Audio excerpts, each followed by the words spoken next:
সংগঠনকে নষ্ট করা যাবে না, আমার সংগঠনকে ভয় দিতে হবে না। আমার সংগঠনকে জানালে হয়তো আপনারা ভাববেন যে কিবরিয়া ভাই নির্যাতিত, আমাদেরকেও এইভাবে করবে, এই যে চিন্তা ভাবনা আপনারা থাকবেন। এই জন্য আপনাদেরকে আমার ওয়াইফকে আমি জানাই, আমি কিন্তু যথেষ্ট নির্যাতিত বিগত সরকারের আমলে। আমি যেই দিন প্রেস ক্লাবে মানববন্ধন করলাম, ওই দিন আমার জোরালো বক্তব্য ছিল। বক্তব্যের পরের দিন আমাকে ডিবি স্পেশাল ডেকেছেন এবং জাতীয় মানবাধিকার কমিশন ডেকেছেন। আমি বলেছি কি কারণে আমাকে ডেকেছেন?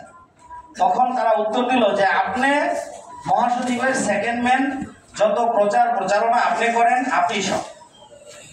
যাই হোক, আল্লাহ আছে। আমার মায় বলতেন, মাল যায় যার, মান যায় তার। কাউকে বলার দরকার নাই, আমি আল্লাহকে বলেছি এবং আমি যে কোনো জায়গায় যেখানে গিয়েছি আমি সহযোগিতা পেয়েছি।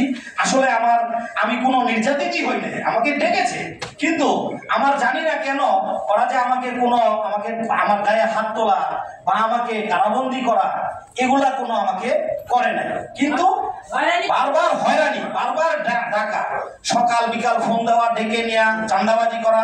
তবে টাকা পয়সা পকেটে থাকে বিদায়, যখন যা ছিল দিয়ে আসছি, এটা সত্য কথা।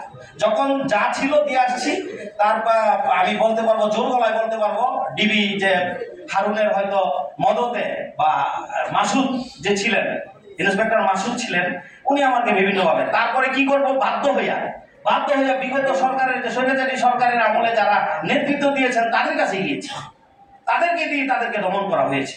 বিশেষ করে আমার সাথে ছিলেন মুন্সিগঞ্জের নাসিরউদ্দিন, উনিও আমার সাথে 2-3 বার ডিবি এবং জাতীয় মানবাধিকার কমিশনে ওনাকে সুদ্ধা ডেকেছে। কারণ আমি আবার মুন্সিগঞ্জের, আমাকে নির্বাহী সভাপতি বানায় রাখছেন ওনারা, সুতরাং মুন্সিগঞ্জ যখন ডাকে আমাকেও ডাকে।